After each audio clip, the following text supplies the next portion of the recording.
What we have found is that sometimes we don't like who we are, not because we are broken, not because we are without value, but because comparison has a way of doing that to us.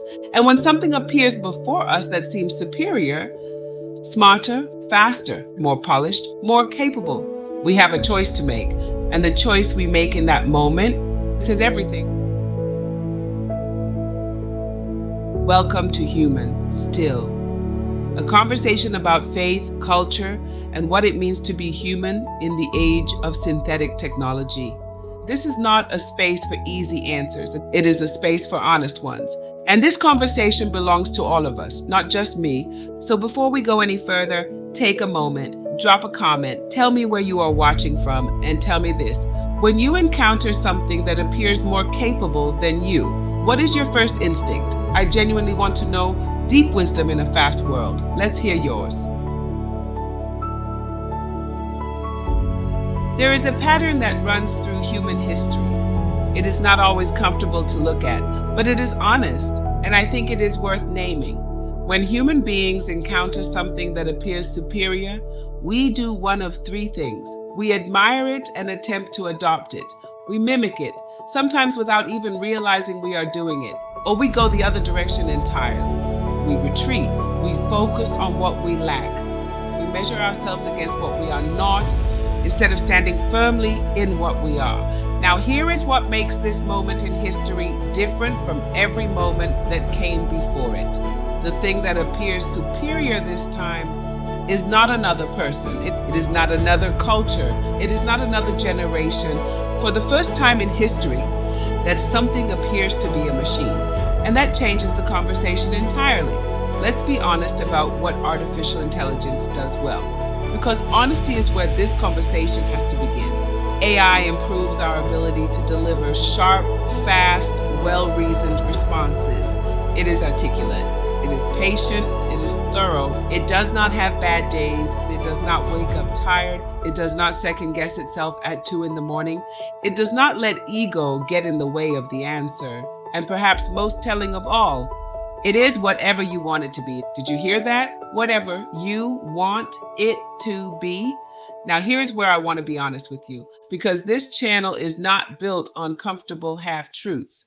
AI can be built to simulate charm, to simulate empathy, to simulate understanding. It adjusts to your tone. It mirrors your warmth.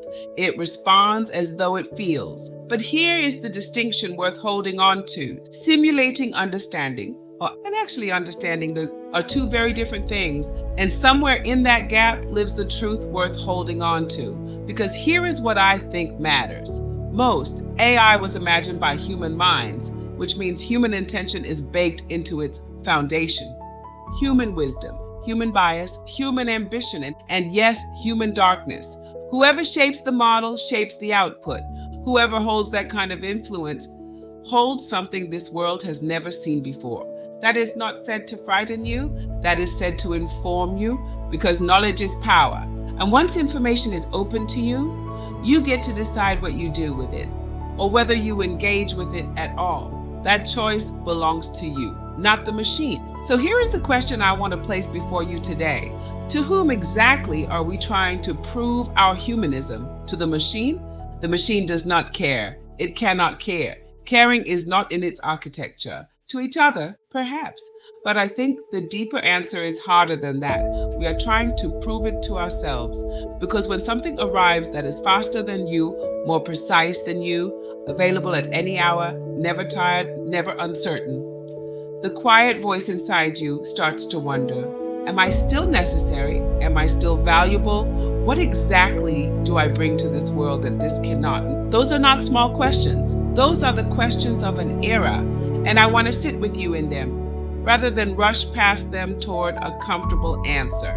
Because here is what I have observed. The people who are thriving in this age are not the ones competing with the machine. They are not trying to outprocess it. They are not losing sleep over what it can do. They are the ones who have gotten deeply, unapologetically clear about what only they can bring, and what only you can bring is you. Not an optimized version of you, not a smoother, faster, more palatable version of you. You, with your history, with your failures, with your faith, with your scars, with the specific way you see the world that no model has ever replicated. Because no model has ever lived your life. Your reasoning is not just logic. It is lived experience. Your decisions are not just calculations. They are shaped by loss, by love, by failure, by faith. Your voice is not just sound. It carries the weight of everything you have survived, everything you have questioned, everything you chose to believe in, when belief was the hardest thing available to you. That is not data, that is humanity. And here's what I want to leave with you today. You do not need perfect circumstances to filter something powerful into the world. Your physical surroundings do not determine your output. What you hold true within your being, within your mind, and it filters outward. It always has.